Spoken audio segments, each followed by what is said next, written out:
Earthquake. No, Captain. Ignition sequence start.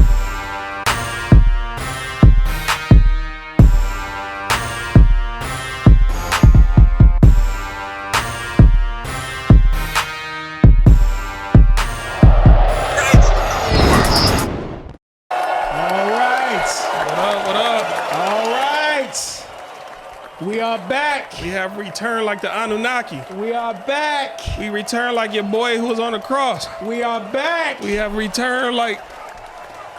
We return like we never left. We are back. Welcome back to... Where we at again? In the cave, man cave today. We are in the TakeOff Podcast. We ready to take off on your asses. Hey, I'm your boy Adrian, a.k.a. D. I'm Stubbs. I do want to say one more. We return like... You say your food never arrived on DoorDash and she at your door like, you're about to make me lose my job. What? You know them DoorDashers, you say, oh, I never got the food. They be like, nah, not up in here. Oh, I got the button for it. Is this it? That's not the button. Nah, that's not the... There you go. Damn, I got to stop that. Oh, that one don't stop? No. Keep playing, y'all. We still working on these. Yeah. Oh, that's on loop too? Well, now you know. Hey. I just got it. There you go. Not up in here. Hold on, we got it. Not up in here. Not up in here. Oh, we got it on the loop. I'll take it off the loop. Yeah. Well, it's all good. But hey, before we get started, I got to give another shout out to the Detroit Lions. Yes. Yes. About damn time. About damn time we had a hell of a winning season like this one. Hey, they just whooped the Indianapolis Colts ass today. Shout out to the Colts, though. Y'all did y'all thing. No, they didn't. Still, shout out, man. They athletes. And also, I got to give another shout out to my Michigan Wolverines for whooping Northwestern's Wildcats ass. They won. It was the score was like 50-6. Oh, that was a close game. Yeah, not close enough. They beat their ass, and now them boys got to do it again. Do it again against the biggest rival of all time. The biggest rivalry of all time against the Ohio State Suckeyes. Yeah, I said it. Y'all some suckers down in Columbus. Soon as, hey, I still think we got a chance to whoop their ass. Ohio, I enjoy the rivalry. Man, look, I'm sorry, but when it comes to next weekend, hey. I looked into that guy you mentioned a while ago who go to football games dressed with the... Yeah, that guy. Yeah, he's pretty funny. Man, funny. Hey, they would put hands on him, too. Yeah. You seen people get all in his face, and he bark right back at him, so... Yeah, but see, people recognize him early and figure out, oh, yeah, you just here trolling. Yeah. Yeah. Which is, it's still funny to me that how you would just go into these... and maybe sometimes wear masks so they don't know it's you, and just you going to notice the different reactions. Man, they gonna know it's you. They know it's him because he got on them damn sunglasses. Because you know he wear the same type of sunglasses every time he go. I'm saying if you wear a whole mask, like a Jason mask, but you just got the rivalry, like they don't know it's you. You know, camera crew not even close. But you know what? I think the sunglasses over his thing. I think he just like that. Yeah. That's like his trademark. You got to have a signature to trademark, yeah. Yeah, but I just want to meet the guy one day so I can just laugh. Because I know he just there to just troll people. Oh, y'all know almost every episode I do a shout out. I want to say shout out to Jonathan Majors. You got all charges dropped against you. You got away from that Harley Quinn. Man. Whatever you want to call her. Shout out. I do feel bad. I feel like she owe you bread because you lost money on your career. But if she don't come from money, what you gonna get from her? Man, look, you saw him running from her in the street. How the hell is he in trouble? Man, he probably didn't want to go along with a ritual or something. Man. And we elevated him up here and we forgot to test him on this. Oh, get him. Man, whatever the hell going on, the man is on camera running from a woman. She's in high heels. Every time I think about that, I think of that Boondocks episode when a pimp named Slipback had you remember? I forgot her name. She was a hoe. His grandma? No, her too. Thanks, grandma. No, but that did happen. But no, I'm just saying. You remember when Granddad was in love with a prostitute? Man, Boondocks, I haven't seen it in so long. It was the first season. Hey, y'all put it down in the comments what exactly episode it was. But whenever when he was in the car running, when he was in the car driving, she was on heels running, chasing after the car. Granddad was with so many. I don't really remember this. Man, he had a good few. He had a nice roster, if you could call it that. Man, Granddad kept messing up with women. Yeah, especially that one he met online and she had that bomb in her purse. I thought that was like the funniest one. Bomb in the purse. Yeah, because she kept being on the phone with her homegirl. I want to. You talking about the one? She ended up fighting Huey. The Kung Fu Killer Wolf bitch. Yeah. I remember her. Yeah. Didn't she have a bomb or something? Didn't she blow herself up at the end of that? Yeah, she did. I think she blew herself up in the car. Yeah. Yeah, I remember that because her friend, she was on the phone with her friend who kept enabling her. Yeah. And never showed the friend yet. You know who I think that was on the phone? The real voice actor. Who? Girl from Friday? No, Pam from Martin. Oh, it could have been. Yeah, because it sounds just like Pam from Martin. Yeah. Yeah, I forgot her name, but yeah. I thought you were going to say the girl from Friday with the long hair. You talking about Paula Jai White. I never knew her name. Shout out to you, though. Hey. I never knew your name, though. And you did your thing in that movie, She Hate Me. I'll leave it at that. I never saw that one. That's, Is that one of your movies, man? check out She Hate Me. Just check it out. Check it out. With the dude who played Future in 8 Mile, I know his name, but I can't never You think. talking about Mekhi Phifer? Not Mekhi Phifer. I'm sorry, the dude who, not the dude. I know your name, Mekhi Phifer. The other dude, Mackie, something Mackie. He didn't. Anthony Mackie. He played Yeah, he played the other dude, Papa Doc. Papa Doc. Yeah, he played Papa Doc. I had your characters mixed up. Anthony Mackie was in that movie. That's the first time I saw Kerry Washington. I was like, okay. This must be an old ass movie. Man, bruh, what? It's a good movie though. And you said it's called what again? It's called She Hate Me. She Hate Me. Possibly produced by Spike Lee. I might be wrong about who directed it. Did you talk about that before on the past show? Like years ago when our very first episode, y'all was in 2020. They kept shutting down our episodes. So that's why we stopped filming. But a very early episode. But also, allegedly, I would like to say, if this is true, I want to say shout out to Cat Williams. I heard that you just bought a old army base or something. What? And you might be trying to be the next Tyler Perry. You're trying to turn it into a film studio. If that's true, huge salute and shout out to you, bro. Please press the button. What?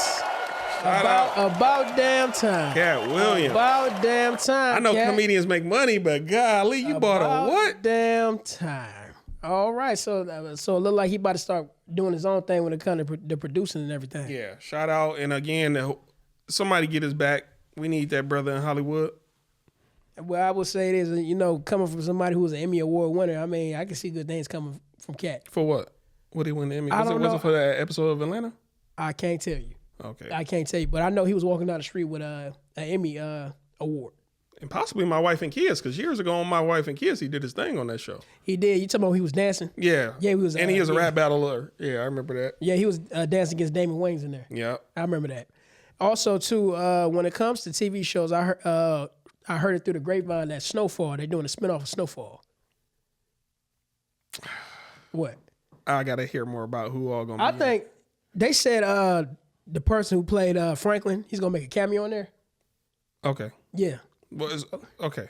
Yeah, of course he's not going to be the Franklin that we knew him when the show first began. That's what I want to know. Is this spinoff going to be occurring throughout the same time Snowfall occurs? Is it going to be like after when you're a bum? I don't have the details, but I can guess that's what the case was going to be. Mm-hmm. Because, the word is that they're supposed to take place of this during like the 92 riots, during the gangster rap era in California. Okay. Because you remember the crack era was before then, and then it birthed the gangbanging era. So yeah, that's what I heard this show is going to be based upon. Okay. I can't wait to see it because I'm interested to see how all that came together after the crack epidemic. Because they showed how the crack epidemic first came about, with the CIA, the Iran-Contra, stuff that we already know. I'm learning about the Iran-Contra. I didn't know that was everywhere. You know what? I would suggest anybody out there a few movies to go watch when it comes to that.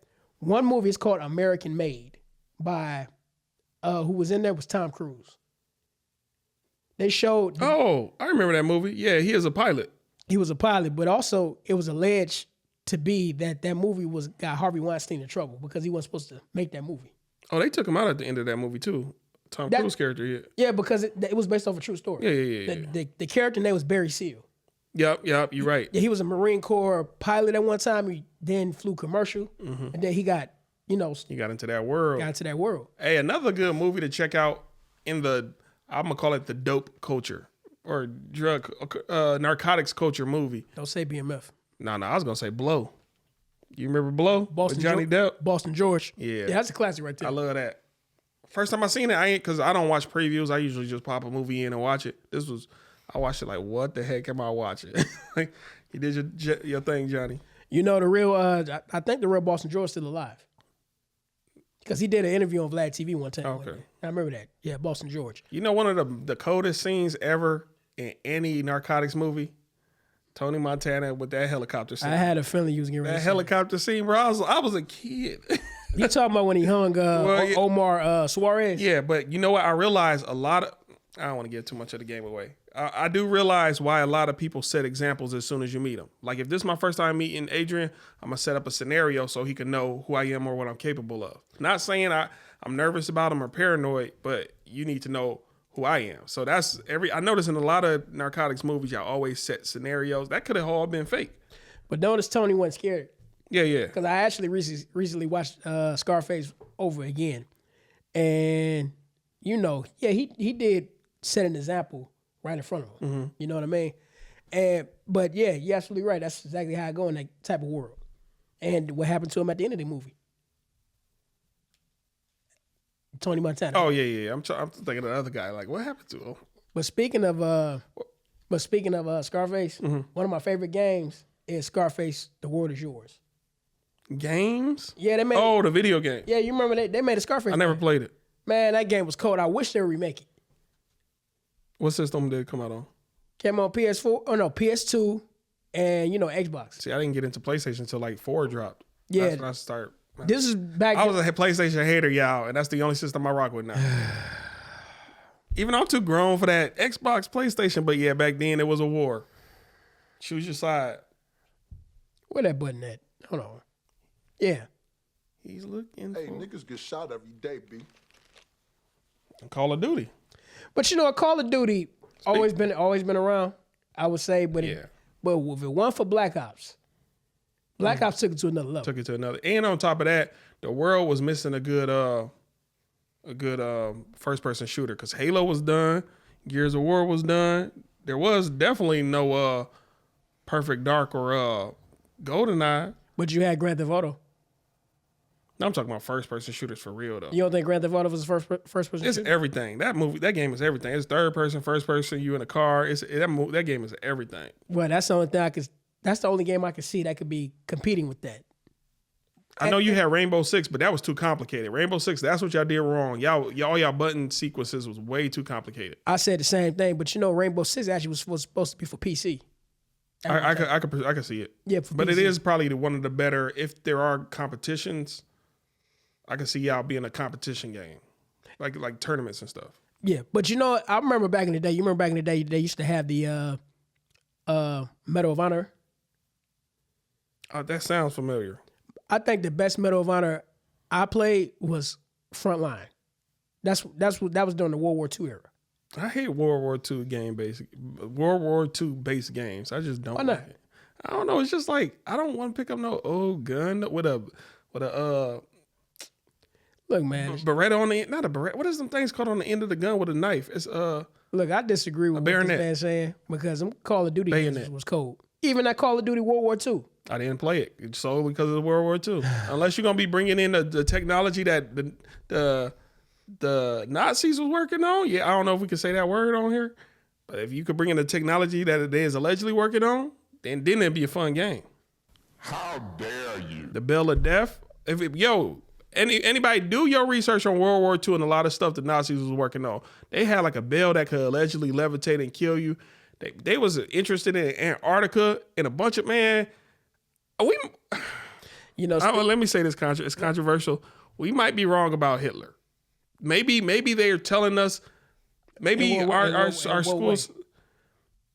Maybe he was just like. We got to clarify what he means. Yeah, please. I'm saying clarify maybe what he just. Because when I'm looking into, he was really about. I want to find the Holy Grail. He just wanted to find a bunch of artifacts. It's kind of like Indiana Jones. Man, we just trying to get all these artifacts and all this other stuff. And maybe us here in America didn't like that. So he was bad. Just tell everybody he was bad. Raise all the kids up to say he was bad. And now we think he bad. But who has really ever researched Hitler and what his real goals was? All they give us is one agenda. Oh, he is just trying to wipe out everybody except for the perfect people. That sounds like natural selection. Well, you know, George Patton said one time when he went into Berlin, he said, "I'm afraid we fought the wrong enemy during World War II."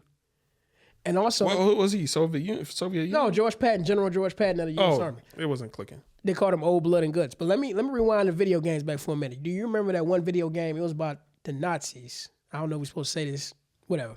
Are we not allowed to say Nazis, y'all? It don't matter. It don't matter. But this video game I'm talking about. Not NOTC. What the hell is it? It's on the tip of my tongue. It was about a guy. He was in World War II, but he was fighting the Nazis. But they had advanced technology, and basically, the video game was based on the perspective what if Germany won World War II. I can't remember the game. That sounds familiar. If Germany won World War, I gotta look it up because I remember watching that game play. Matter of fact, I remember when we was working together. We was at this particular building that shall remain anonymous. But let me just say, it was me and the coworker. We was sitting there watching the gameplay. Well, what about it? I'm just saying. Do you think if that game you had it now, it'd be worth a lot of money? Did they ever get banned? No. It wasn't an old game. It was a new game. Oh. Okay. I got, because that game Bully got banned. If y'all probably got that game, it's probably worth a bunch of money now.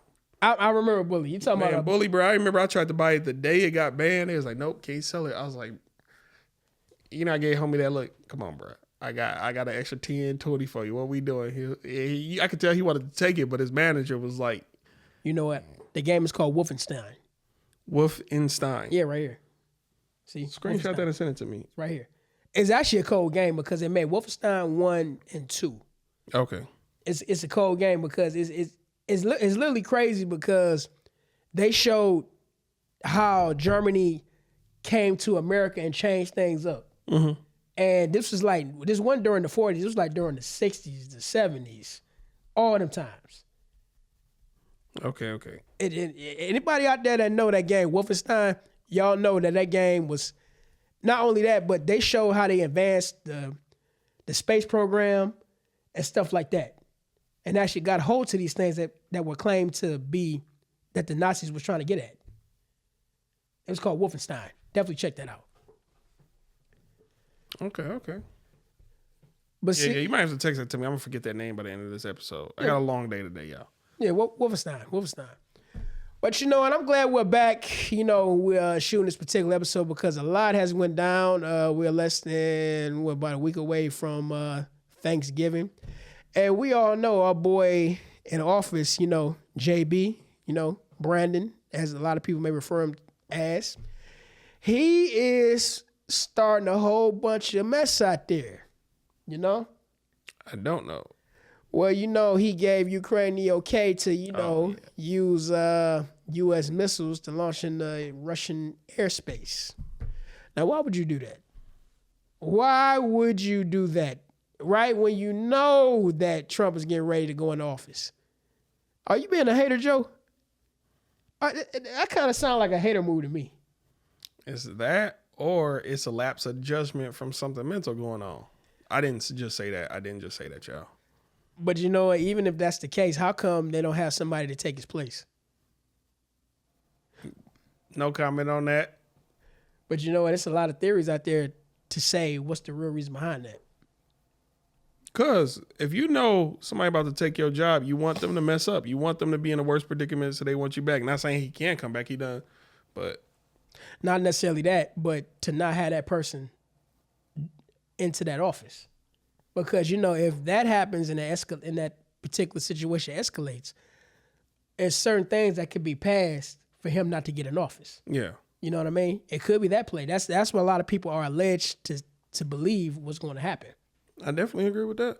Because, everybody it was a crazy election. Let's call it for what it is. This election was nuts. Everybody was divided.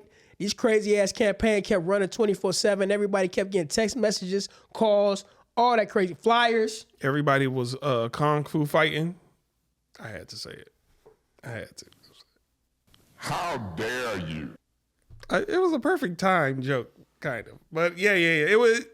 I don't like to get into politics. I do discuss it on this platform, but I really don't like to get into politics. Hey, sometimes we gotta talk about these things because this type of situation could lead to something that we only see in movies. Because as you can see right now, that if this happens, everybody's lives changes. Everybody's lives changes. We all gonna become rich. It don't matter if you Republican, you Democrat, or Independent, or whatever. Hey, nobody can fight missiles. Missiles can change things.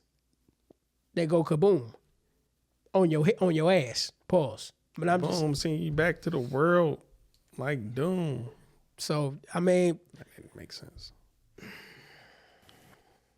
How dare you? I'm gonna keep pressing that button on your ass. I'm gonna switch these buttons up on you one of these days. You already did, damn it. You're welcome. He did. Hater. I'm working with your memory. Haters. But no, I'm just playing. But I mean, it's just a crazy time right now, don't you think? I think it's always been a crazy time. It's crazy, but I'm enjoying it because it makes me feel alive. Why If you that say- makes any sense. why you say It's that? just like going bungee jumping. Like, say you just a dull, boring life. Like, if you do the same thing day in and day out, you're going to get your Tuesdays mixed up with your Fridays. Like, dang, what? You know, because you're doing the same thing. But once you just mix it up. Not when it comes to shit like that. I'm saying, but now you're going to this- remember this, though. Even 2 months from now, you can be like, I remember, yeah.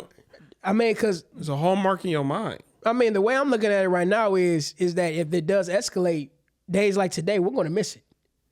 Even your worst So day. enjoy why you got it. But I don't know if that's a good thing to enjoy, like you said. Because But things they like, say live it up. Unfortunately, your boy said YOLO. I say, what they call it? Carpe diem means to seize the day. but that ain't what you said though. YOLO. No, before you said that sometimes it's good to have, what do you say, change or something like that?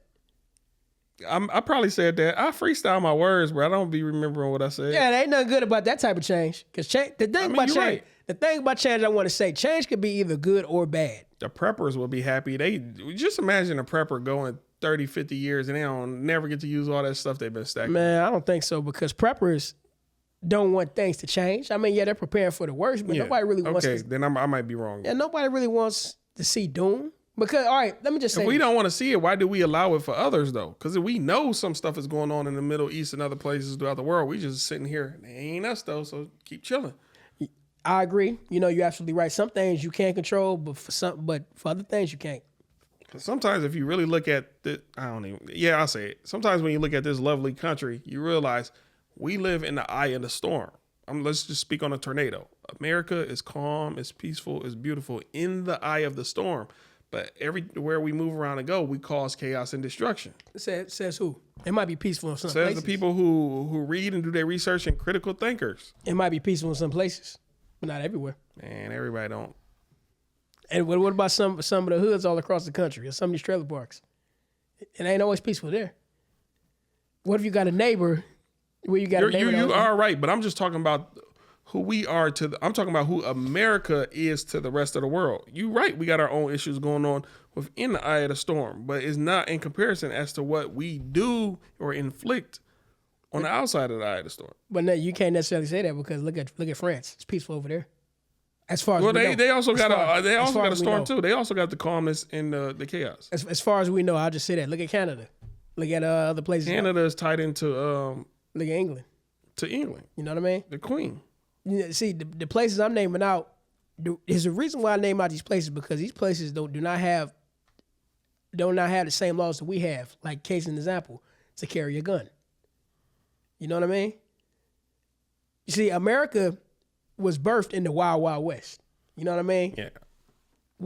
Come on, this country was based on free labor, slavery, shackles, and still is. And not only that, it still has that same system. It's just called a job, a job. But see, instead of having shackles, they give you necessities, lights, gas, car, internet, kids. Not saying kids is a necessity, but what I'm saying is you need money to support your family. So what do? You got to get a job, which I understand. But at the same time, you got to give up your whole life in order to maintain living. That's not living. That's existing. And if you got a smart kid, dang, now you got to pay for college. Or what if he's enrolled in sports? And an expensive sport like hockey. Hockey is very fucking expensive. I didn't even know that. So yeah, it's just stuff but what if we had a government who actually like Oh, you got a kid enrolled in this? Sign this paper. Bam, here you go. All equipment. Oh, you guys just got married? Bam, a house and a car and a little 10 racks for y'all to get, started. But we got a government that take and not just look out or give. Well, y'all just did it. But honestly, in some cases, if you do even look closer into your research, there are grants for all this type of stuff.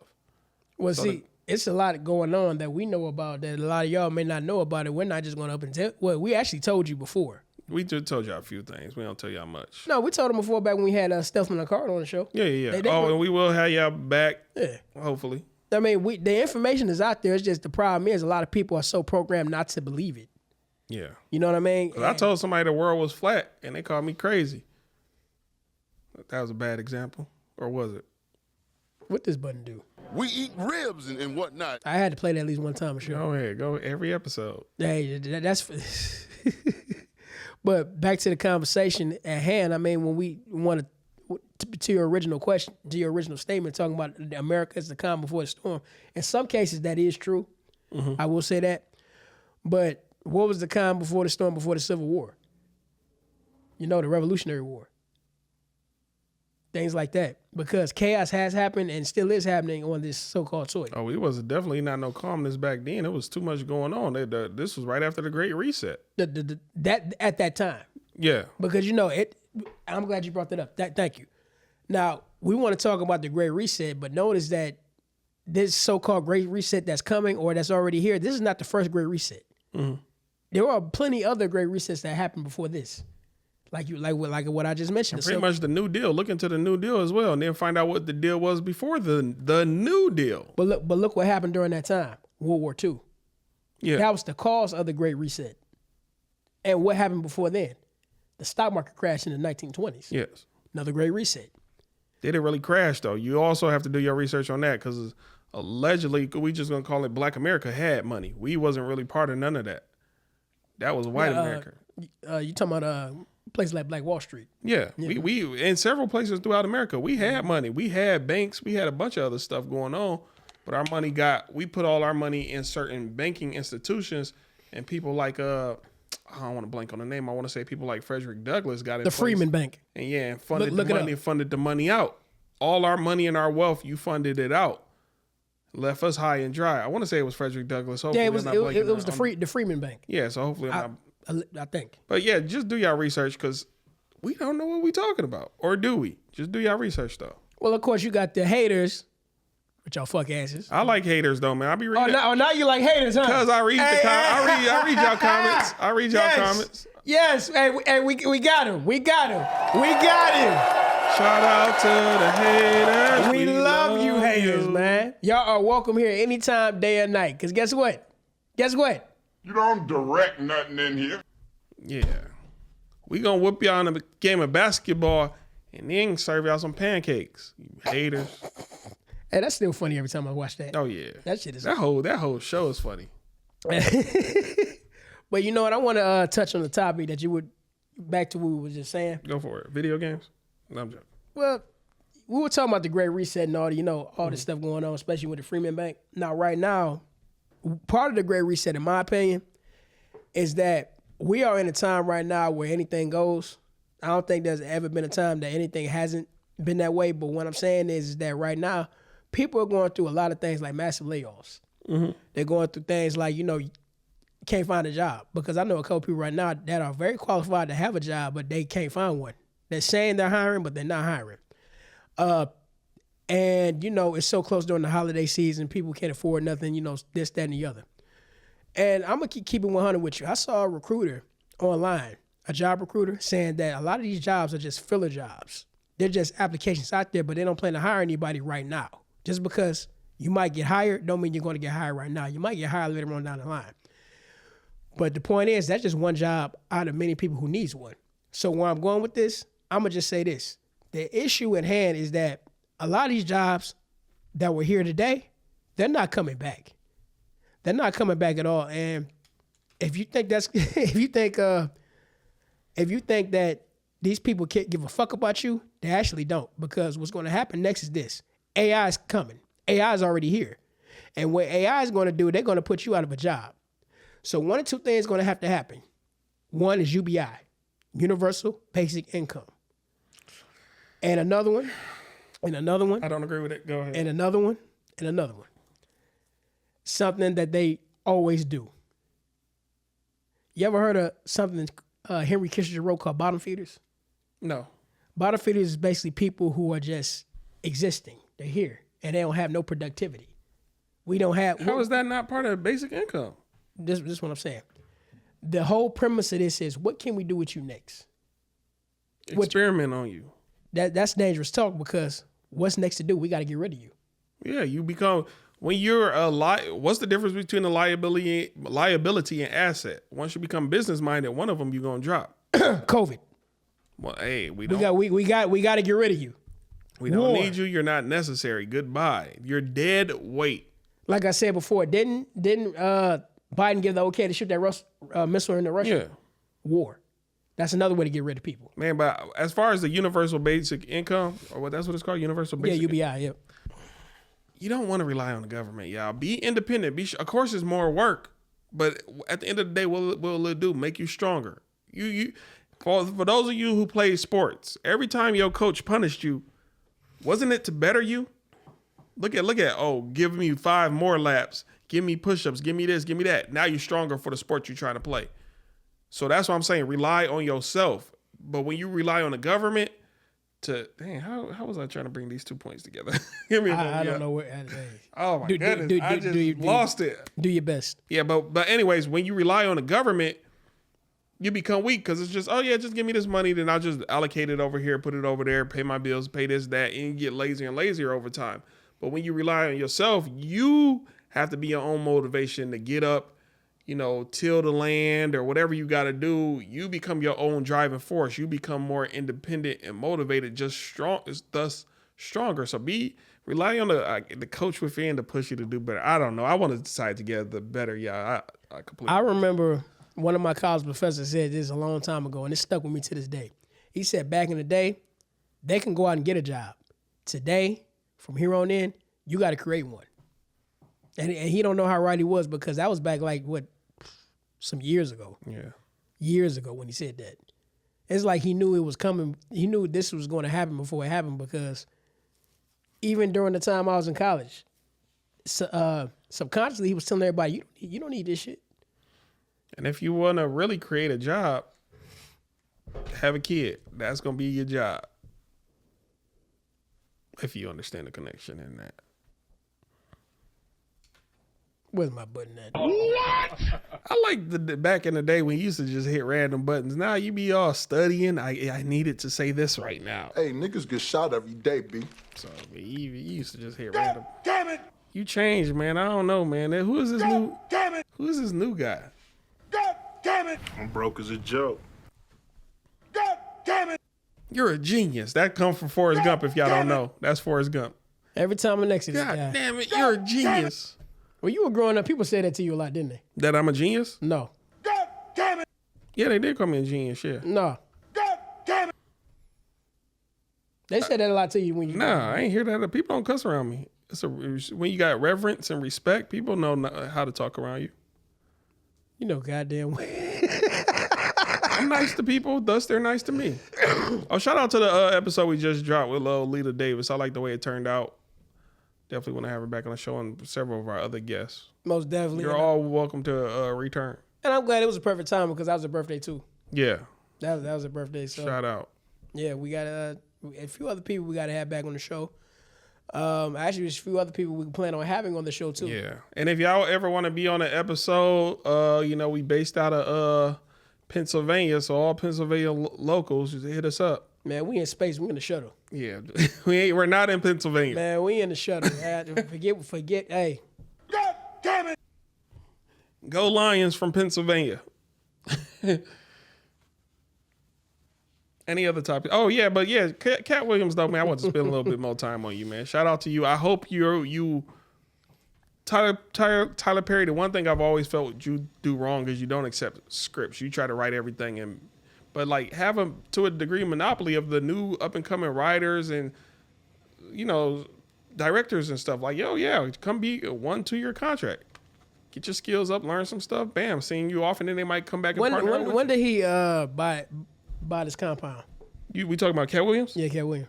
I just heard about it today on social media. I just saw more than one meme, so I'm assuming it's true. I never did my research. Sorry, I should do more research prior to announcing stuff like this on the podcast. But again, Cat Williams, what I'm really saying is like, I'm not gonna say don't be like Tyler Perry, but to Tyler Perry and to Cat Williams, be open to accepting screenplays from outside sources other than yourself. Look at a winning business that worked. Disney. He got ideas from other people. Come on over here. Just use it. Don't just be your own one-man army. Mainly Tyler Perry, I'm talking to you, but just Cat Williams. Well, he been having writers on his side for a long time. Who? Cat. No, yeah, Cat Williams. Yeah, that's what I'm saying. So be open to, somebody got out of college, they got a script, give it a shot. Oh, this person got a show, give it a shot. Because from what I hear of Tyler Perry, and I could be wrong. If I'm wrong, then I'm wrong. But I hear that it's all him. Everything is written and done by him. He don't allow nobody else to handle the writing. I believe. Which reminds me of that one episode of Atlanta. Yeah, Mr. Chocolate or something. We're not saying he was portraying you. But it was very obvious. Yeah. Or that bone. Especially when he threw the grits. or that bone. Somebody threw grits at him? At the end of the episode. I know, but did that really happen in real life? No, it's like one of his famous scenes, though. I don't know if it happened in his real life. That happened in that one movie. And it was in a play, too. I think it was Medea's Family Reunion. It might have been. Yeah, yeah. He suggested throw grits, and she threw grits on him. Yeah, and hit him with a frying pan. Yeah, I remember that. But you know what? It's kind of crazy because when we talk about these episodes, you remember the Boondocks made a parody of that too.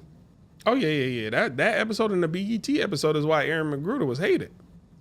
Not only that, but I think he had to get that show up too. Shout out to you, Aaron McGruder, bro. I'm proud of you and your career. Hey, Aaron McGruder, him, Black Jesus. Slink Johnson, Black Jesus. Which is crazy too because I don't know. That show can never compare with the Boondocks. I think he wanted to do more with it, but they stunted his growth to a degree. And and another thing too, he put in too much truth in the Boondocks. Every episode had the first 3 seasons.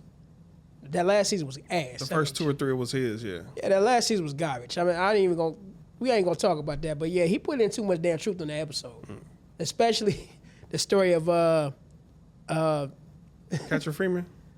No, not Catcher Freeman, but the rapper. Gangstalicious? Gangstalicious. Oh, no, was it Thugnificent? Thugnificent was the neighbor across the street with them Afro puffs. Okay, yeah. Gangstalicious was played by Mos Def. Yeah, that's the one. Yasin Bey. As soon as I heard his voice, I was like, that's Mos Def. Certain people, I know y'all voice. I'm like, I still call you Mos Def. I know you probably don't like that name. You Mos Def to me, nigga. Actually, the ones people overlooking, the name of the episode was called "It's a Black President, Huey Freeman." It was talking about Obama. What happened throughout the episode? You don't remember when this is back when he first got elected as president? I still need more. What happened throughout the episode? Anyway, Granddad, anybody out there know, I don't know what's up with this guy's memory, but Granddad was invited to the inauguration, and he thought Obama wasn't going to invite them to the inauguration, and Huey tried to go to Africa.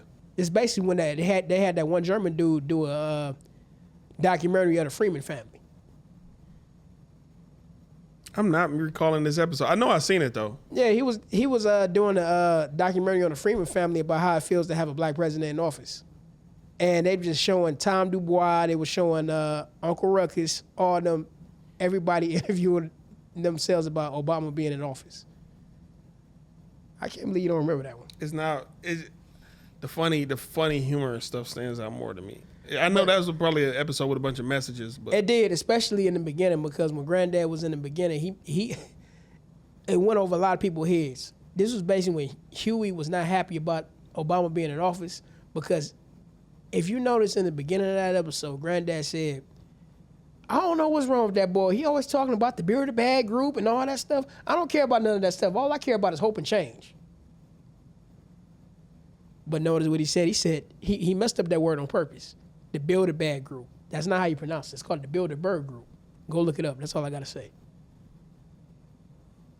Because subliminals, y'all. Subliminals. It was a huge subliminal. I'm like, Granddad was talking about. I heard about Bilderberg Group. Yeah, he mentioned that in one of the episodes. See, that's what I said. That show was telling too much truth. Yeah. Too much damn truth. And earlier, YouTube, just so y'all know, we said not C's. N-O-T, new word, S-E-A apostrophe. Not C's.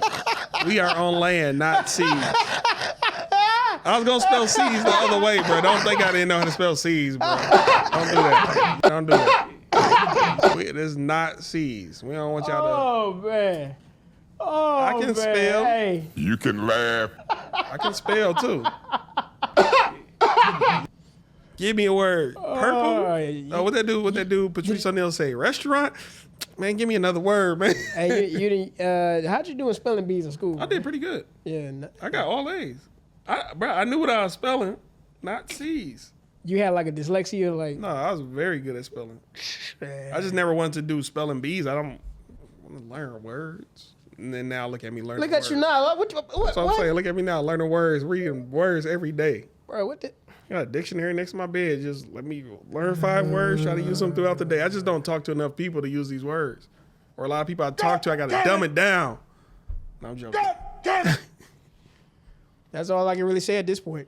I tried. I got to dumb down my words to talk to him. He got to dumb down his words to talk to me when we both can have an intellectual conversation. You can laugh. But it ain't funny. Anyway, on to another topic. Hey, you know what? I've been wanting to talk about this topic for a while. If you're in a relationship, do you have any problem posting your girl online? No, hell no. You're fuck. Would you post her all the time?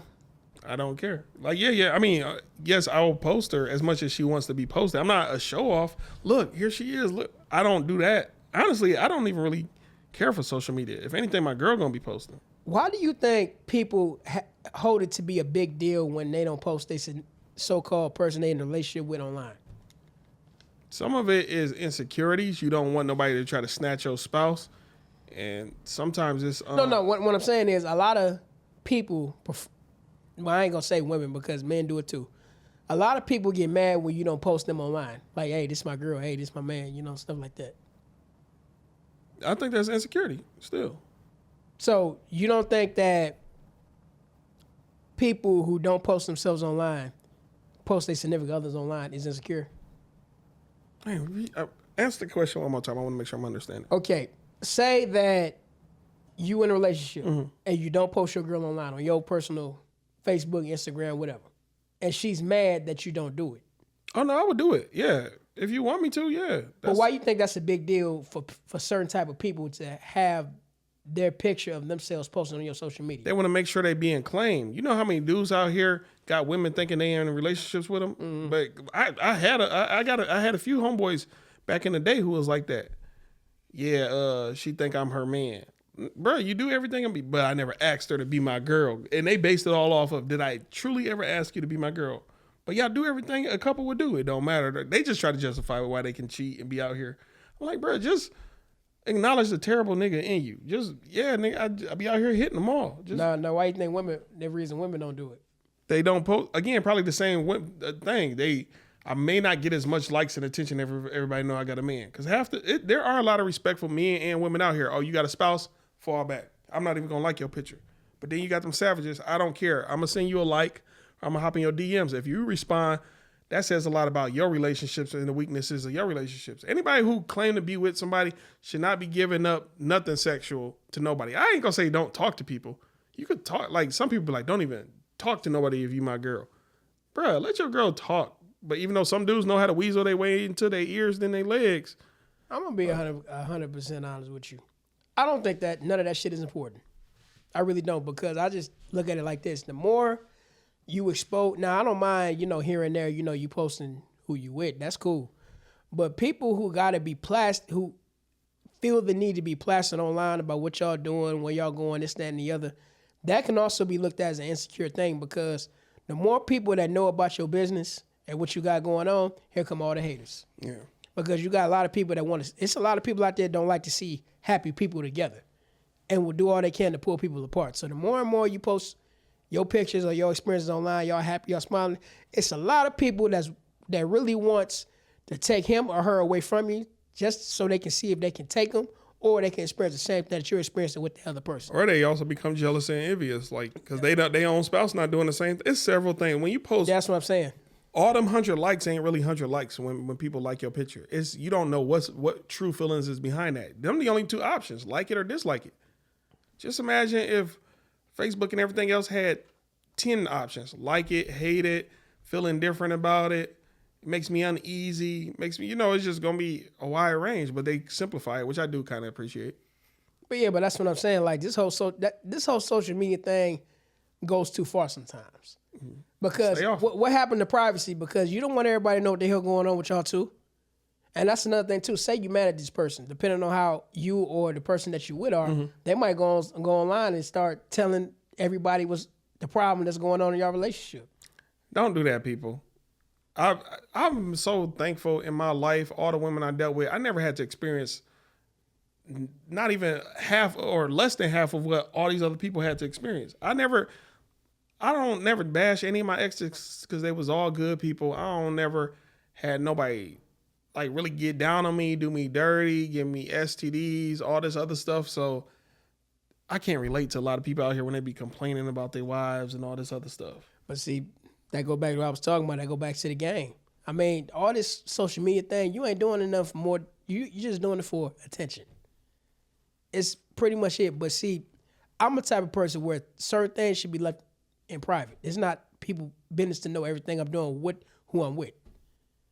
Because like I said before, like you said before, it's a lot of jealous and envious people out there that do not want to see you happy. Yeah. Because they ain't got it. But I've been with some ladies before, and they friends I feel like had or even though at the end of the day I only blame myself and my spouse for all my breakups or friendships that ended with some of these ladies. But at the end of the day, when I look back, I'm like, damn, so your homegirl was always on this type of shit, trying to pull you away from me or do this or that. So and that's they do got a part in it, but at the end of the day, I don't give nobody no credit for the relationships I established with any woman or that we dismantle. It's between me and that other person. And that would be so crazy too, because I'm gonna be 100% honest with you. Women, a lot of y'all say y'all want communication, but a lot of y'all do not want to communicate. What you would do is, instead of communicating with the person you got a problem with, you'll quick to run to your homegirl. Yeah. Now, I'm not saying men don't do it either, but I'm saying I'm noticing more when it comes to women. You know what I mean? Because a lot of dudes actually do want to talk it out. Now, are there some men out there who don't? Yeah, there are. But from my understanding, I see a lot of women, as soon as you want to talk about it, all of a sudden you get the silent treatment. I would say this is an experiment y'all should run on yourselves, especially if you're in a relationship and you argue and toxic all the time. Learn how to be calmly terrible. Calmly terrible. What is that? You just walk up to somebody and just tell them, people got to reach a boiling point before they say some real shit. Oh, I hate your hairline. Why did you have to get to a boiling point where you got to be all yell and amp? Just walk up to them. Hey, I don't like your hairline. So that's calmly terrible. Calmly terrible is, you don't got it. And that's what women do.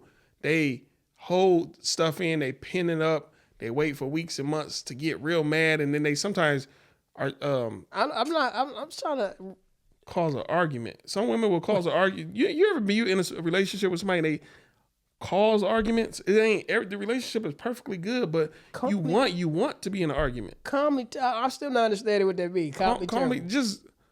Calmly terrible to somebody. Hey, your head game is whack.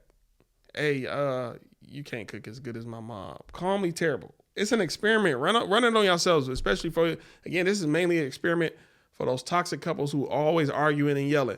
Hey, for the next month, let's just be calmly terrible to each other. Even if I might say some hateful shit to you that make you want to react bad, now you be calmly terrible back to me.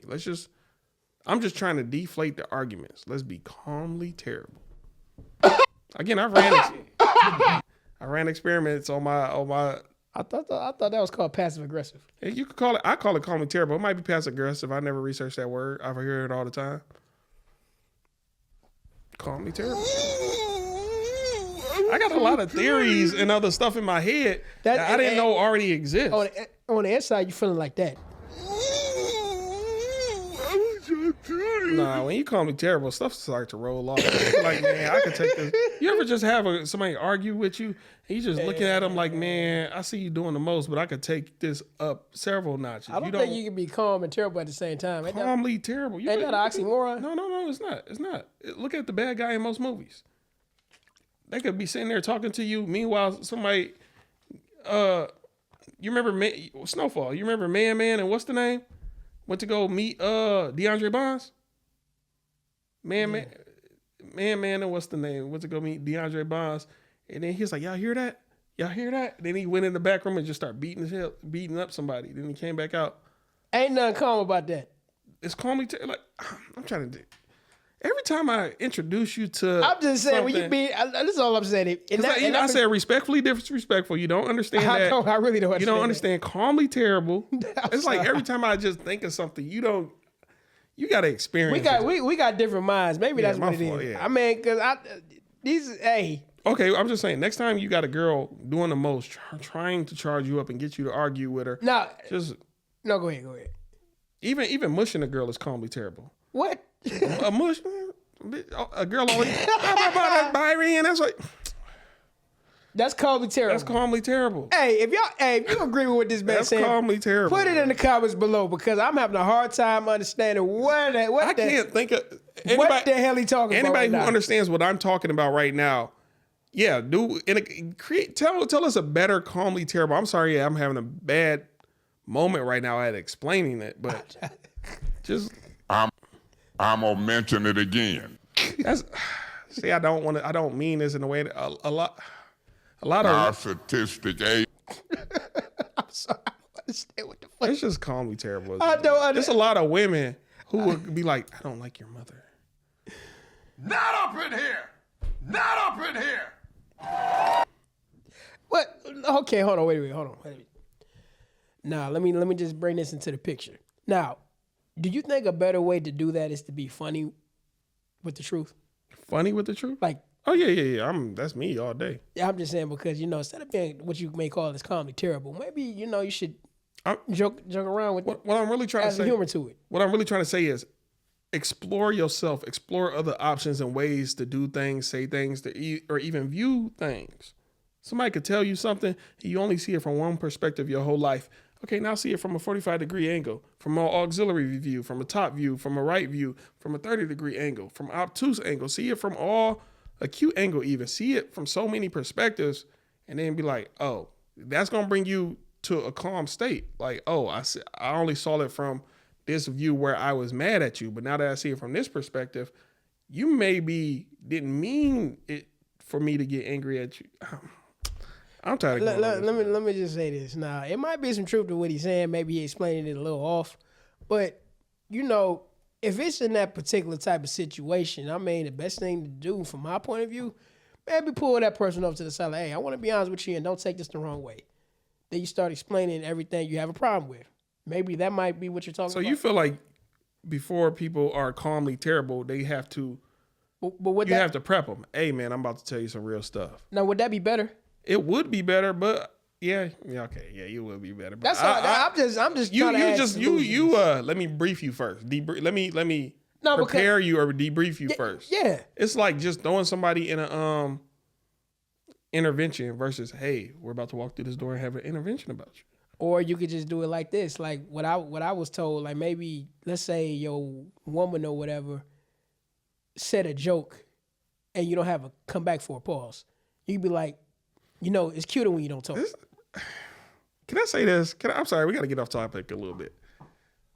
You are heterosexual, I assume. I am heterosexual. I'm sure you assume. We're both heterosexual men. Oh, we don't always have to say pause. Nigga, we know we not gay. A lot of men I hang out with for the last 5-10 years, pause, no homo, pause. Nigga, we not, I know you not gay, my nigga. Come on, bruh. I'm not going to say don't say it. Because every now and then it might be funny if I didn't see it. Damn, that was a gay angle. But every day, every word, I'm about to eat this hot dog. Pause. Nigga. Now, some things are extreme, I will say that. Something, I'm just saying. Like, but you was waiting to get that off your chest, huh? Because when you just said pause, I didn't even see anything gay in it. It just it gave me that, this nigga. It's the side. A lot of niggas do that shit. Yeah. You might want to make that one of your videos on your YouTube channel. What, pause? Adrian, a.k.a. D on YouTube and all other platforms. I think I kind of did, but that's actually not a bad idea. Maybe I'm just saying about like... No, you know what? And this is one of the reasons I like hanging around this guy because he actually gave me good ideas. I'm just like... I gotta Yeah. Niggas always want to pause. Like, how? But you gotta say, this is the reason why, we've been programmed to say that, right? Everything is brainwashing. But you know what? It's so fucking bad to this day. You can't say, like you said, you can't say nothing simple without saying pause. It's true. I will say that even when I look back at old shit, like old movies or whatever, where people used to talk, I'd be like, pause in my head, pause. You know what I mean? It's funny to you somewhere in your head. Pause again. You know where it came from? The Boondocks. Pause for you came from the Boondocks? Yeah. It was out before the Boondocks. But it made it more. Okay. What's it called? Corporate America? Or It made it more popular. Yeah, popular. Yeah, because you remember back to that one episode about when Granddad was, in that cult, in that play. Why am I not remembering? We just literally talked. The play? He was in a play? You remember he was in that play? Tyler Perry. Yeah, we literally just talked about this. Man, I'm sorry. You're right. If you want to talk about me saying pause, we got to talk about your memory. Come on, man. I'm taking Lions, man. Get some Lions, man, y'all. Man, take Lions something else. Lions tame or whatever, man. You need, I'm working on it, man. That memory, bro. bro. Hey, you need to stay off the weed or something, man. I don't smoke. Man, we just literally said this about, 10 minutes ago. But, no, I'm just saying because that particular episode of the Boondocks, when Riley kept using the word pause. Mm-hmm. And you remember in the end of the episode, he kept rewinding the same part. He said, pause again, Granddad. Yeah. Pause again. I remember that. Uh-huh. That right there made it popular. It took it to another level, but it was always around, y'all. I think New York invented pause and no homo. Dame Dash claimed to say he came out with that. He may have. I don't remember. I can't. New York is the inventors of so much. And I don't know, but hey, if you did say that, we'll give you credit. Hey, shout out to Dame Dash out there. You got a bunch of people fined in sports for that though, but shout out to you. They do it for saying the word pause? I think no homo. Oh, probably. Hey, speaking of who started who or who started what or whatever. There ain't nothing wrong with it. Sorry for cutting you off. Whatever city do what better. I was looking at a Facebook post and I don't know who started this type of shit, but they were talking about who dressed better. Indianapolis people from Indianapolis or people from Detroit. I don't know what Indianapolis people dress like, but I picture sandals. Sandals and straw hats. Y'all got a button shirt that's unevenly buttoned. I don't know what y'all dress like, my guy. Hey, wait, hold on. Let's slow this down.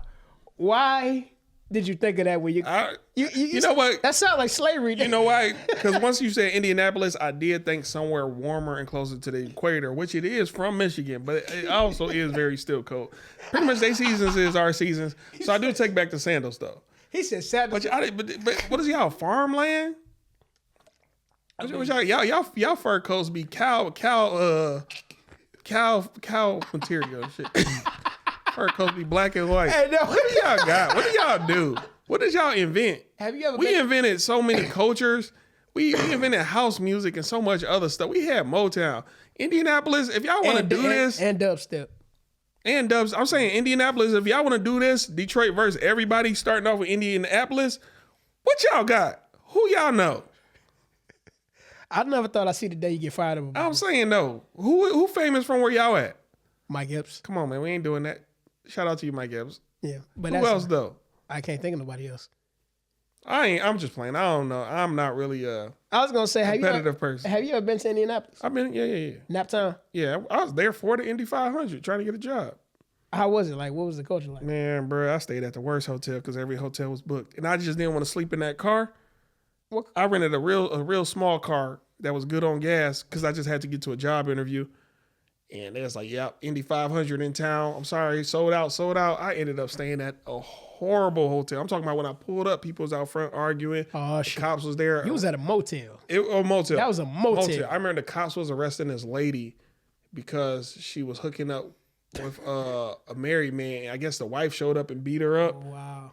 And then she was in the lobby, beat up, trying to holler at me. I'm like, man. Wait, she was trying to get at you? Yeah. And then even the receptionist was like, she just had another, I want her to get off property. But for some reason, she had to wait 20 or 30 minutes to leave property. The cops were still writing a report. She was like, don't let her in your room. I looked her up and down. I was like, you don't got no issues. I'm not about to let her in my room. Oh, she was trying to come in the room. I think she might have been a prostitute. That's what it sounded like. Yeah, because when I was still in the lobby about to get my room, the receptionist was like, get out of here. And she's like, I'm sorry, I'll be right with you.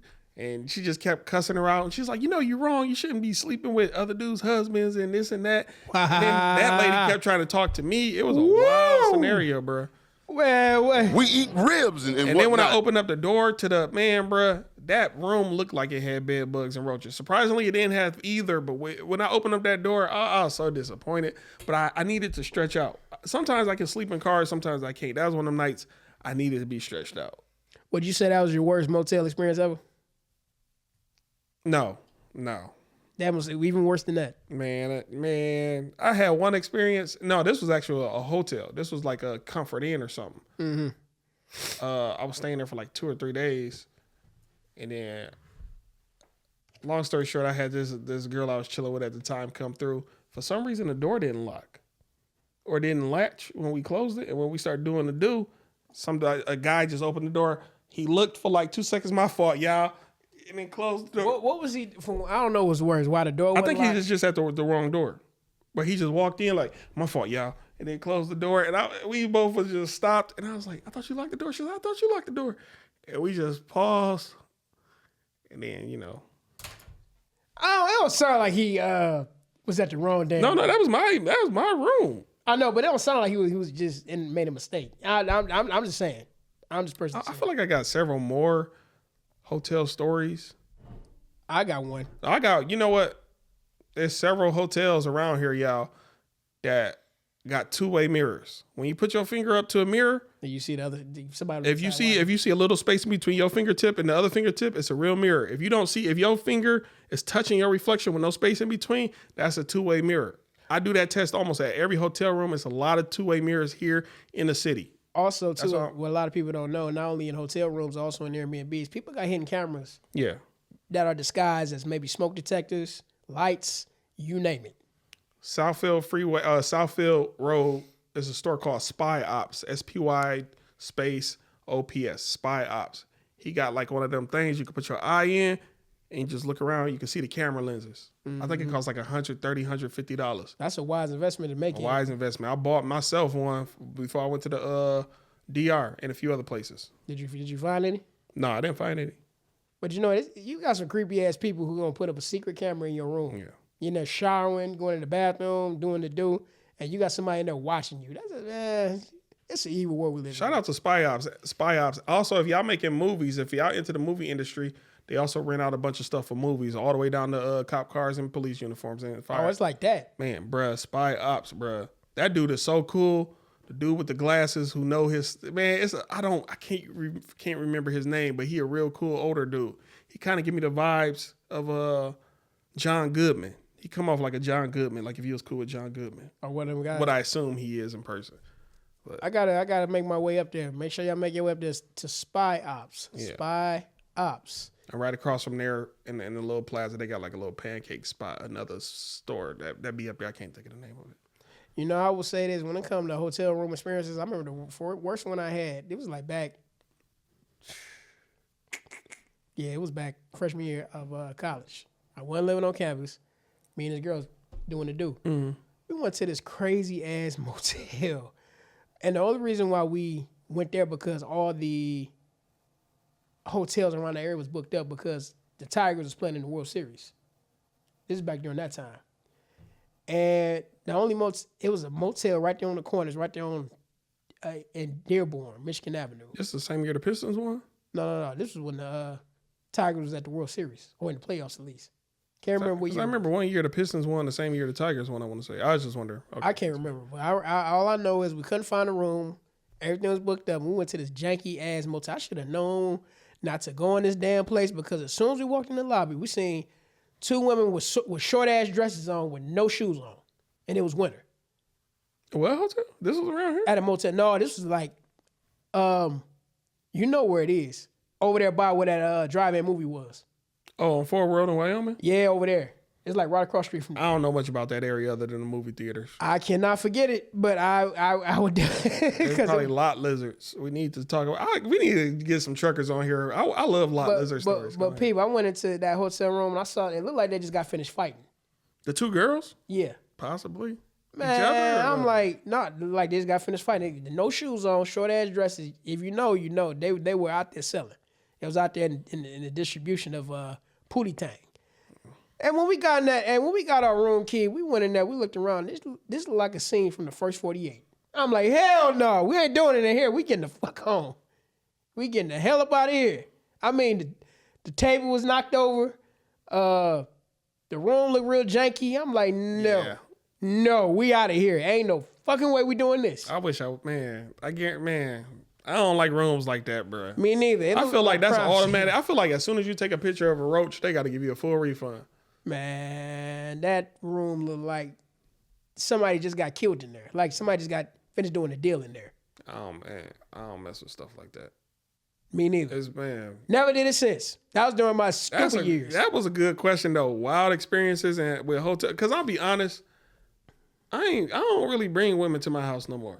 Like, I don't know why. Unless I take you serious, you don't come to my house. It's rare that I bring girls to that. No, but that make perfect sense. But why don't you? I don't know. It's just, I don't know when I even started it. I just know one day I just stopped doing it. And it's like a vacation away from my house. Like, even though I got a crib, room, all that, I'm like, if we gonna hang out for a night or a weekend, fuck it, let's go get an Airbnb. Let's go get a hotel room. Like, where I don't got to worry about cleanup and this and that. So, I don't know. I don't know when I fell into it. It's just something I started doing for like the past 2.5 years. I mean, but it made perfect sense. I mean, you don't know this person. Yeah, and I don't know y'all. It's like, I'm really big on energies. Y'all don't realize I burn sage crazy throughout my crib. Let the mailman get a foot in my door. Burning that sage, bro. What you just stepped, man, I burn sage, bro. I'm thinking about doing Paul Monsanto. Yeah, I got one, but I just never burned it, but I don't know.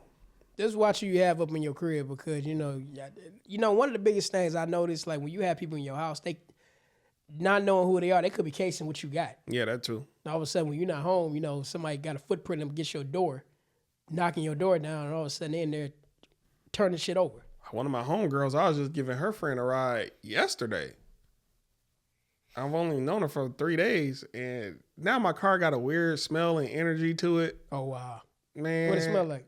I can't describe. It's a subtle, it's not a bad smell, like a subtle, I don't know, velvety leather. I don't know. I don't recognize the smell, but it don't feel right in my car no more. So I'm about to go get it detailed. You know, I'm glad you brought that up because I thought I'd be tripping because, you know, when you hug somebody and they got a smell and you can't forget the smell because it's lingering.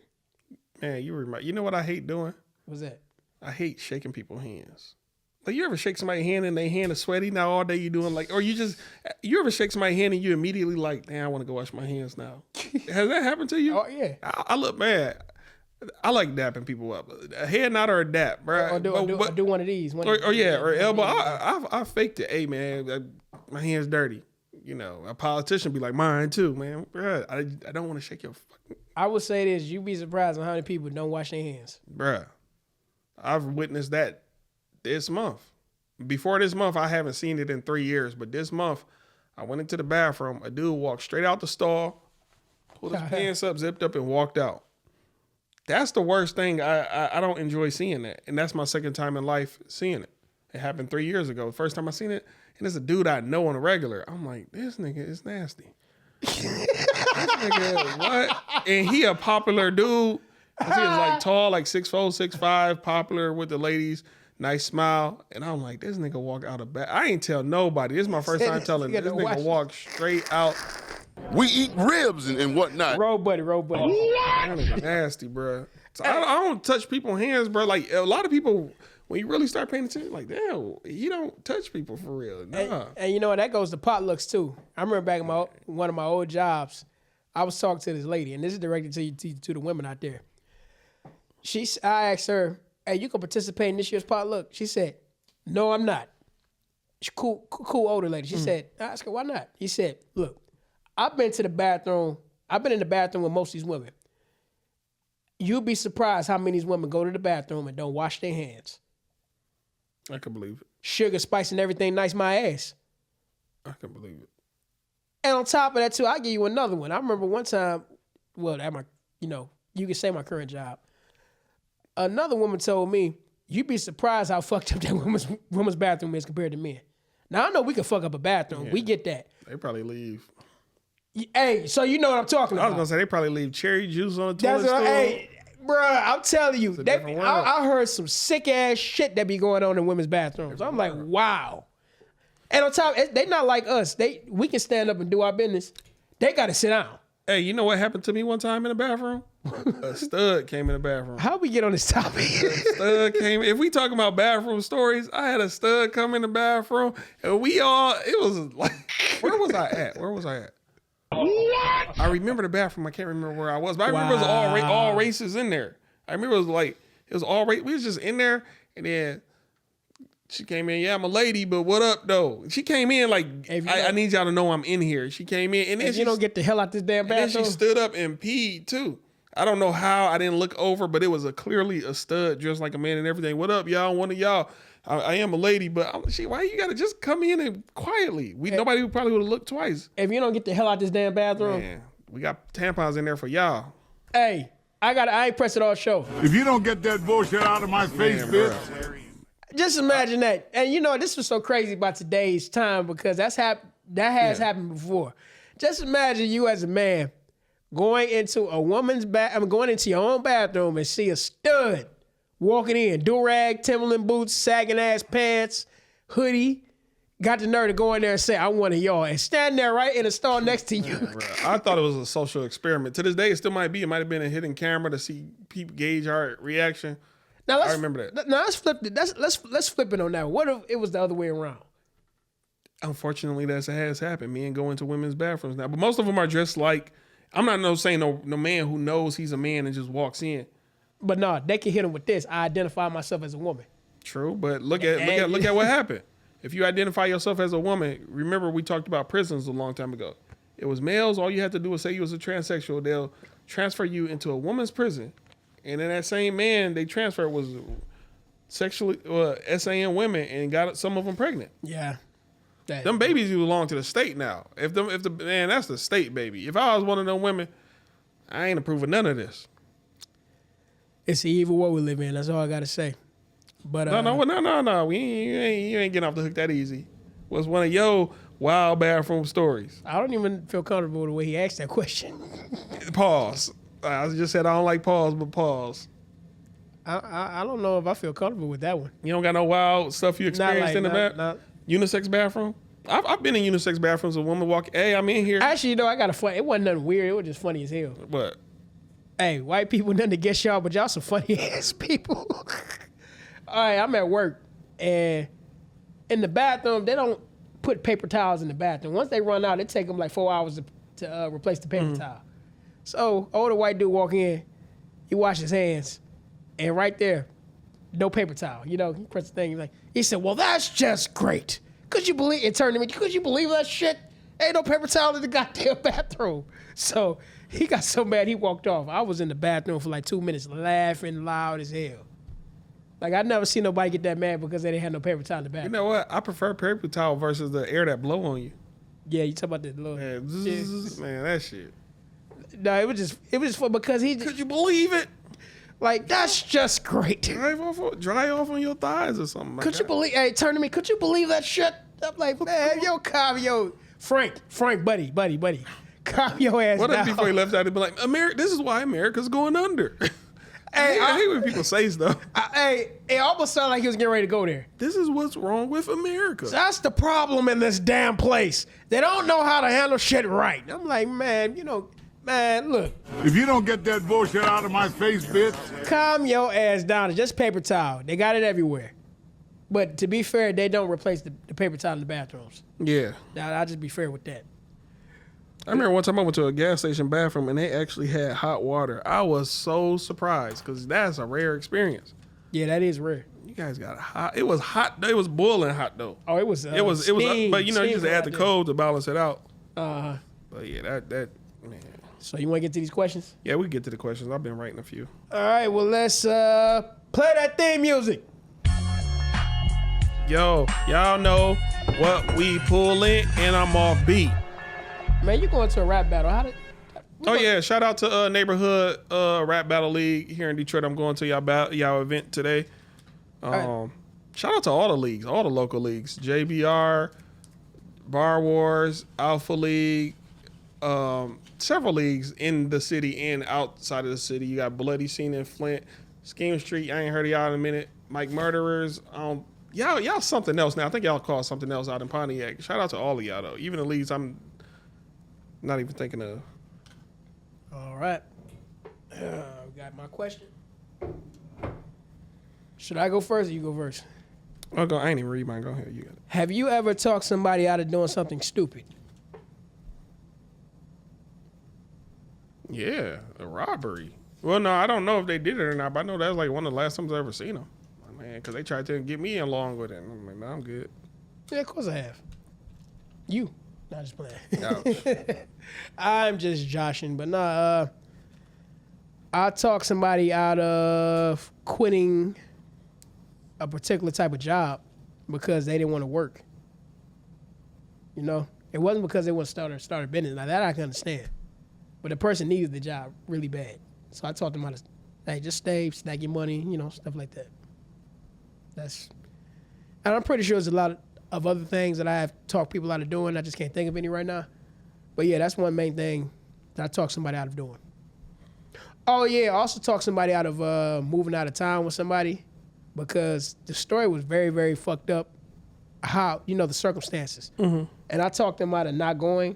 Good thing they didn't, because the person they was getting ready to go out of town when they moved to, they end up in a situation where had that person go to jail.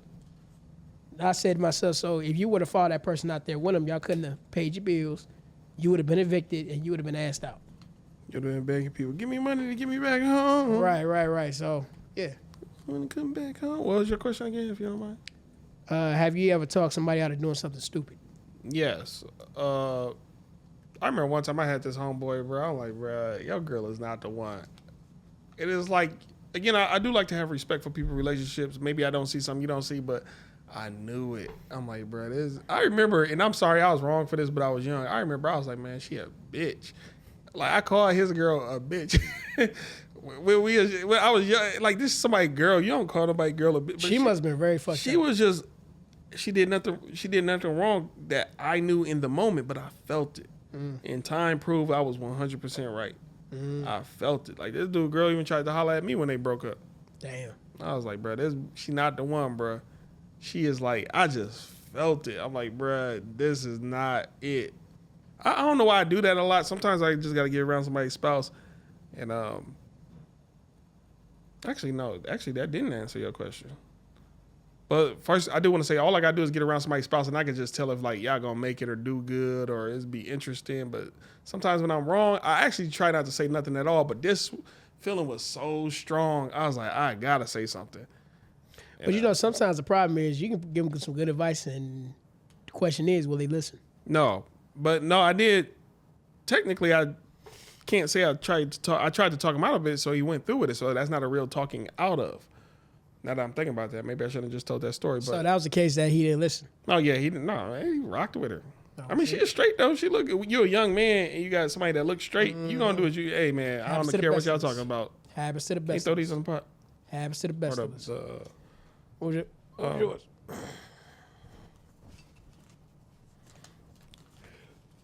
No wait, I still didn't really answer the question though. Have you ever talked someone out of something? You just said a robbery. Oh yeah, that was years ago. I said it on a few episodes a while ago. Some dudes came up to me, tried to get me to go along, and I was like, "That's stupid." No, and then I don't know if they went through with it or not. I just know I wasn't part of it, and I told them. Or got away with it. And I told them ask them like, what time do this person get off to work? What time do this person go on their lunch break? What time this? What time that? Y'all not thinking deep enough. They wasn't thinking deep enough. I doubt they got away with it, but who knows? I definitely agree. How crazy are you? In what definition? That's just what it said. How crazy are you? I'm calmly crazy. I don't know if that answers the question. I'm calmly a lot of things. I could be in the peak of my rage with this face right now.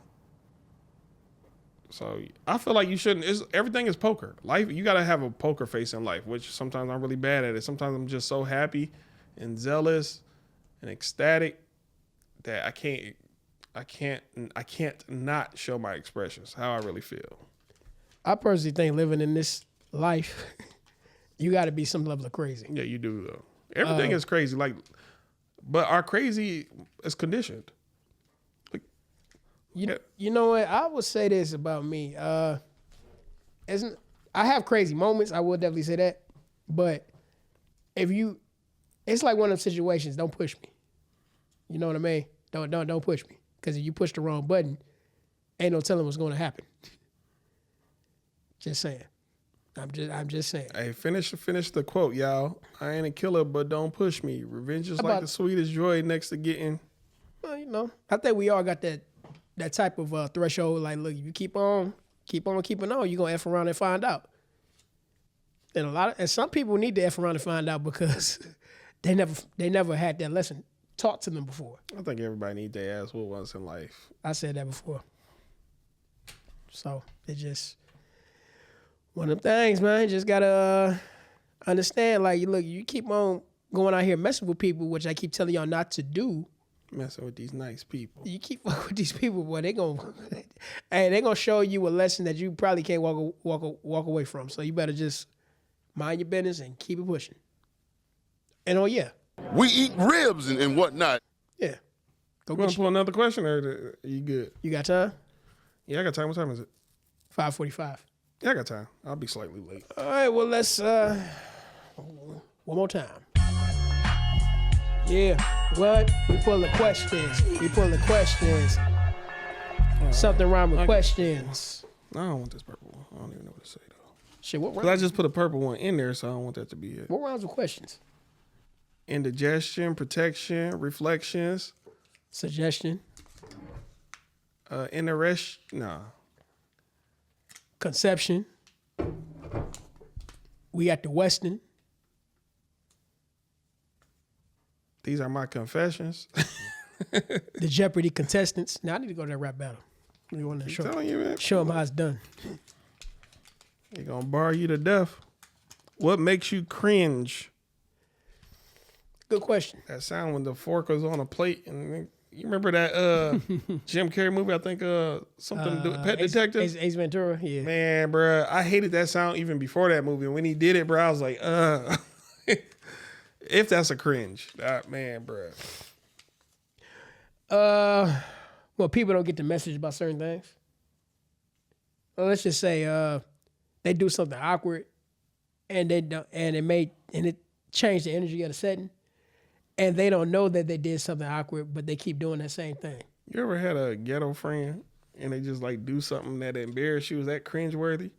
Or embarrassing themselves, really, but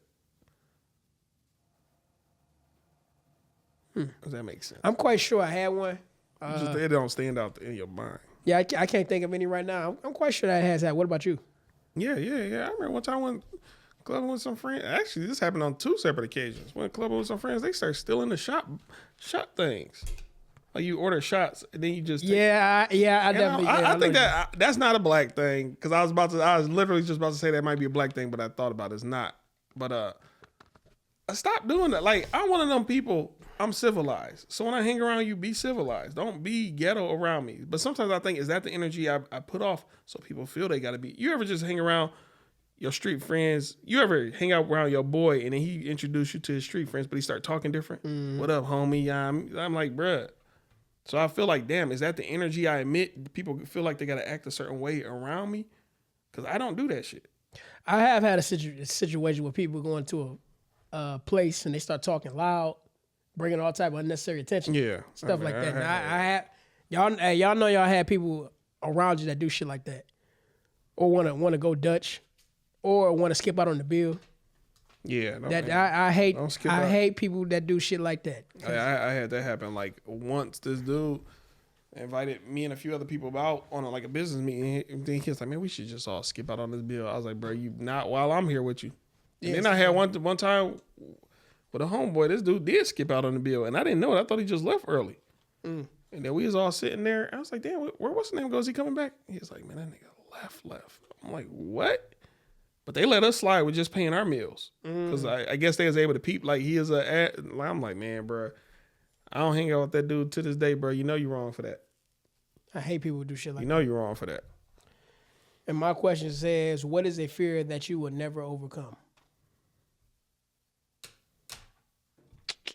Never say never, never say never, never say never, never say never.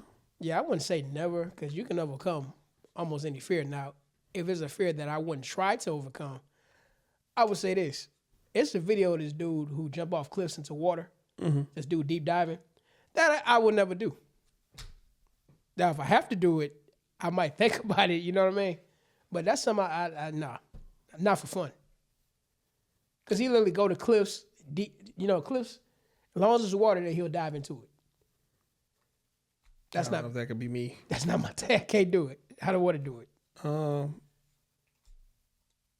Yeah, I don't know. I don't got nothing. You sure? Probably heights. I do have a fear of heights, but I still get on like roller coasters and I do stuff. But it's like, I think it's an initial fear. Like I'm only scared for the first 5-10 seconds. After that, it is what it is. And then that one day I realized it's not even really a fear of heights. It's really a fear of falling. What if something goes wrong? So it's really all in my head. Because most of the time I'm not going to do nothing for it to go wrong. So it's all in your head. I wonder what possesses a person to want to dive off a cliff. What type of Thrill seekers. I'm just saying, what is in your mind that you do not have a fear of falling off a high ass cliff? When that blood start rushing, man. Sometimes it's about I'm sure you had a moment where your heart start pacing and your blood start rushing. It's a good feeling. You feel alive. And they just want to do that more. I want to feel alive as much as I can. But when it comes to something like that, that's like a nervous, scary ass feeling. Yeah. That's the feeling I don't like. Because the fact that you dropping off a high ass cliff in some water and don't let you not know how to swim. And the only thing I would fear is not testing the water. Because what if you dive in, but it's only like a foot deep? Then it's like, bam, you're going to smack. That's the only thing. Test the water first. Don't just be jumping in because it look deep. Looks can be deceiving. Before we end this episode, I got one more question to ask you. We're not pulling. What was the craziest driver you ever been in the car with? Driver? Yeah, that drove crazy. Probably my damn self. I remember one time, I was Sure? just thinking about this today. When you're not driving? I'll answer your question too, but I do want to say this story because I was just thinking about this today. What's that? I was in the car with this girl, taking her home, and hand on the steering wheel, both hands on the steering wheel because I was just about to get on 94 and she stayed East 94. Still in Detroit, but East 94. Tell me why a damn spider went off crawled on my hand from the steering wheel. Man, bruh. I already don't like spiders. This boy crawled. It was one of them light yellow ones that you always be seeing in your car and other places. Yeah, I know. That boy was all on my and I did a quick because at first sometimes I'm thinking of maybe one of my hair in the wind. It's just I looked down. I seen that boy crawling. It was on his fingers, crawled from here to here, and I did a little whoop whoop. While your hand was on the steering wheel. My hand was on the steering wheel, bruh. I'm talking about if it was cars around, that would have been a car accident, bruh. Because I went in and out of both. I was in the middle lane, but I went in and out of both lanes. You were swerving? Bruh, what? Skirt. Yeah, but then when I had to calm down, I'm like, man, I got a girl in the car. We on the highway. Luckily, when it crawled on my hand, it was no cars near us because that would have been an accident, flat out.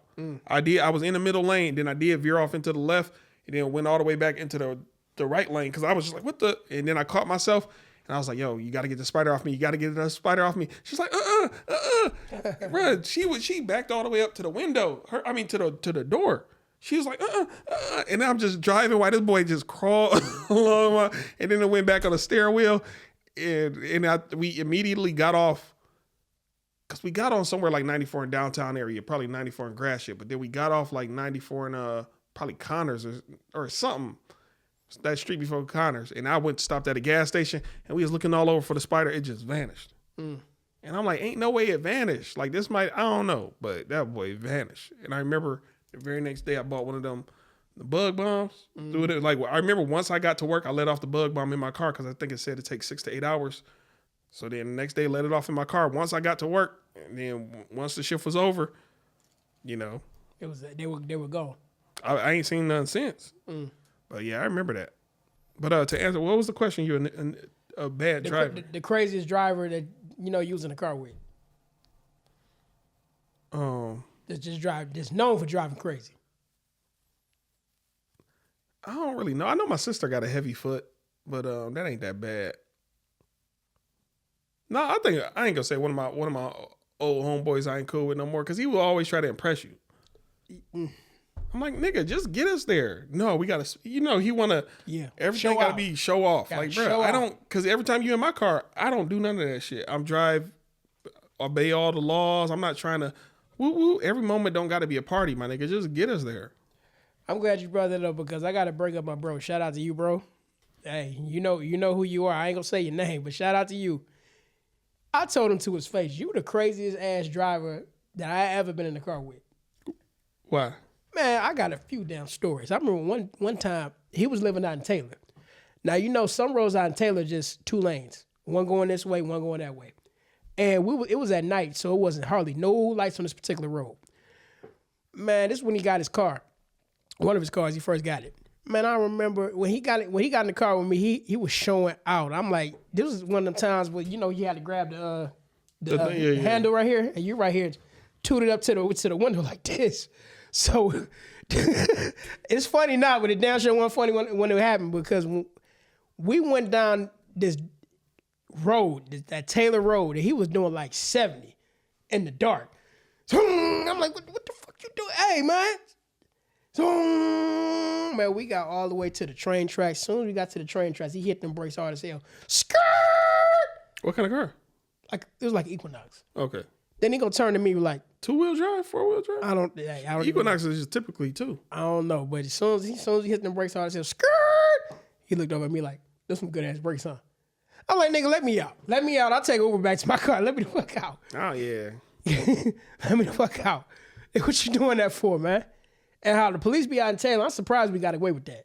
Man, I don't understand, bro. Don't show out, bro. Like, at least, even I remember in high school, that's the large reason why I didn't roll with a lot of people in their cars. Because I'm like, bro, high school is when you really try to show out. Oh, look at me, I got my license now. I'm like, bro, that's not me. I'm not a show out person.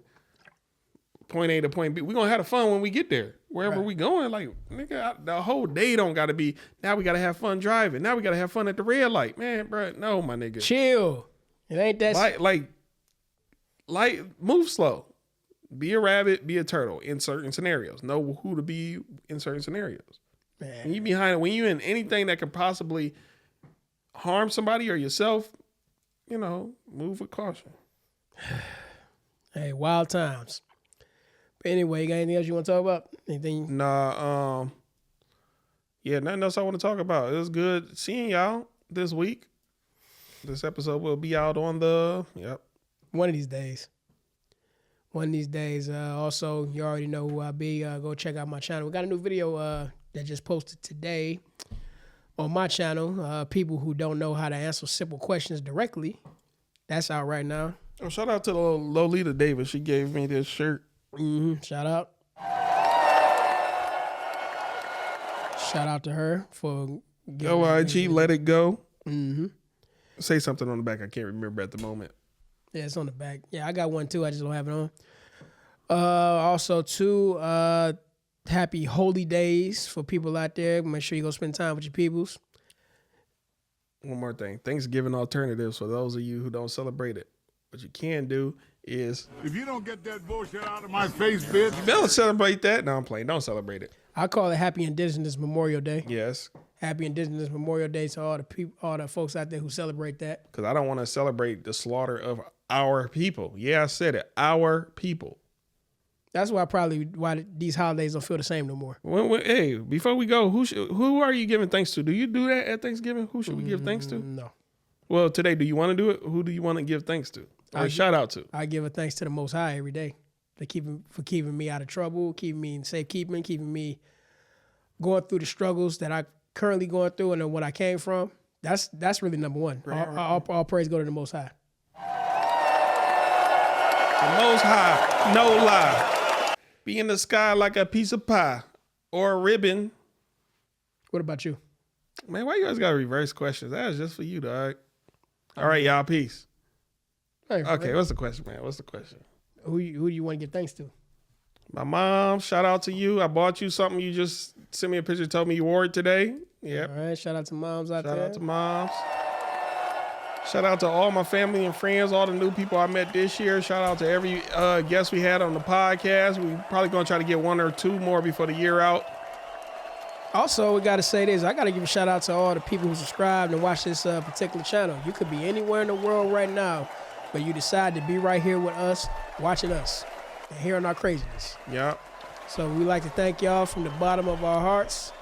And don't forget, for all the haters out there, You don't direct nothing in here. And shout out to all the workers who in factories who done made all these posters and this LED light, these mics, this table, coconut water, shirt. You know, just anybody with talent, anybody who has ever produced something for somebody consumer to purchase. Shout out, which should be possibly all of us. And again, shout out to the Lions out there for whooping ass today. Shout out to the Michigan Wolverines. Also, shout out to my family out there. You know, who inspire me to keep going every day. Every single one of them, grandma, granddad, mama, all y'all cousins. Who the best cook in your family? Oh, granny all day. It's always the granny. Granny all day. Nah, ain't no fancy bus. Nah, we got some good cooks, but none tops granny. What about you? It's a tie between a bunch of people. What? Granny? My mom, my aunt, and my granny. Oh, that's a triple threat right there. Yeah. You can't compete. Can't compete. Remind me of that episode of Fresh Prince of Bel-Air. You remember they made them that dressing? They made every lady in the family made a dressing. Oh, my Uncle Leroy, too. Damn, I forgot. Yeah, my Uncle Leroy. There's a few people in my family can cook. And Uncle Lamar. You can't forget about Uncle Lamar. He don't cook. I know, At least not that I'm aware of. I never had nothing you cook, my guy. He like me. He showed with the pops and the napkins and the forks. Oh, man. Hey, that's me all day. Yeah, that's it. Or come We call it pop here, y'all. We call it pop. Oh, I shouldn't have said that. I got a battle rap bar for that. Man. It come up with a store-bought pound cake. Yeah. Yeah. Patty LaBelle's Pies. One of them. But yeah, though. Anything else you want to mention? Nothing else, y'all. I got to get up out of here, go to this battle rap event. I will tell y'all the name of it. Is I think you sent it's on 7 Mile in Greenfield. Did you send it to me? Neighborhood Battle League. I just want to know the name of the card. I can't think of it right now. I believe you sent that to me. Let me see. Is this right here? Yep. It's called Give or Take. The Give or Take card. Neighborhood Battle League, y'all. All right, I know. Several battles going down.